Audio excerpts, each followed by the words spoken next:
रब ज़ुल जलाल ने कुरान मुक़द्दस में इरशाद फरमाया, सुब्हानल्लज़ी अस्रा बिअब्दिही लैलन मिनल मस्जिदिल हरामी इलल मस्जिदिल अक़सा। अल्लामा काशफ़ी इसका तर्जुमा फरमाते हैं, आप फरमाते हैं कि पाकी है उस ज़ात के लिए और बेऐब है वो ज़ात कि जो आज राह करामत अपने बंदे ख़ास को रात के थोड़े से हिस्से में मस्जिद हराम से मस्जिद अक्सा और लामकानों तक ले गया। नबी रहमत सल्लल्लाहु ताला अलैहि वसल्लम उम्मे हानी के घर आराम फरमा थे। आराम ऐसा था, तनाम ऐना या वला यनाम कल्बी, नबी की आंखें सोती हैं, दिल जाग रहा होता है। बज़ाहिर तो नबी सो रहा होता है, मगर उसका कल्ब, उसका दिल याद इलाही से कभी गाफिल नहीं होता। तो आराम इस तरह का था कि तनाम ऐना या वला यनाम कल्बी। उम्मे हानी के घर से मेरा आका करीम नबी रहमत सल्लल्लाहु ताला अलैहि वसल्लम मस्जिद हराम की तरफ गए और मस्जिद हराम से मस्जिद अक्सा की तरफ गए।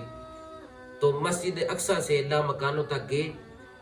चंद मसाइल आपके सामने पेश करना चाहता हूँ। उलमा फरमाते हैं जो मस्जिद हराम से लेकर मस्जिद अक्सा तक की सैर को ना माने वो दायरे इस्लाम से खारिज है, वो काफिर है, क्योंकि कुरान ने ऐलान फरमाया, पाक है वो ज़ात कि जिसने सैर करवाई मस्जिद हराम से मस्जिद अक्सा तक रात के थोड़े से हिस्से में। तो ये कुरान का मुनकिर ठहरेगा कि जो मस्जिद हराम से मस्जिद अक्सा तक की सैर को ना मानेगा और जो लामकानों की सैर को ना माने, मस्जिद हराम से मस्जिद अक्सा तक की सैर को तो मान ले, मगर वो ये कहे कि हम लामकानों की सैर को नहीं मानते, कोई किस तरह जा सकता है?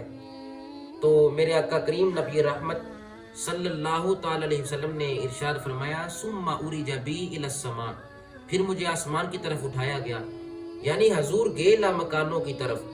तो जो लामकानों की सैर को ना माने वो गुमराह है। उरूज का मकसद ये है कि दीदार इलाही करना, और नुज़ूल का ये मकसद है कि मखलूक खुदा की रहनुमाई करना।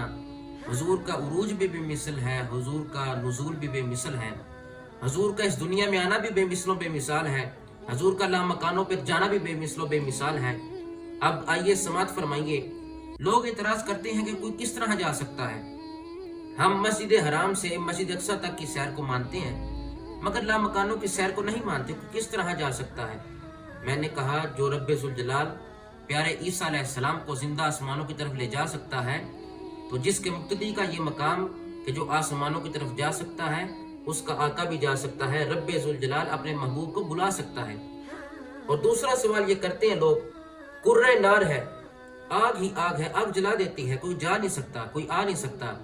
तो मैं ये कहना चाहता हूँ, आग जलाती है रब के हुक्म से।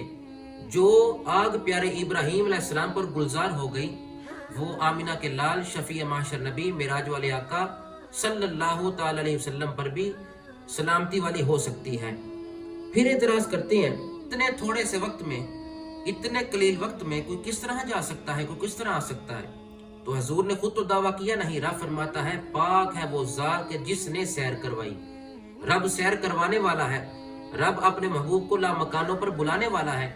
इतने थोड़े से वक्त में जो रब्बे ज़ुल जलाल प्यारे इज़राइल अलैहिस्सलाम को ये ताकत, ये पावर अता फरमा सकता है कि वो इतनी जल्दी आ भी सकते हैं, जा भी सकते हैं, तो वो अपने महबूब को ये मकाम अता फरमा सकता है। फिर एतराज किया जाता है कि आसमान तो खर्को इल्तियाम को कबूल नहीं करता, ना आसमान खुलता है ना बंद होता है, इसको कबूल नहीं करता।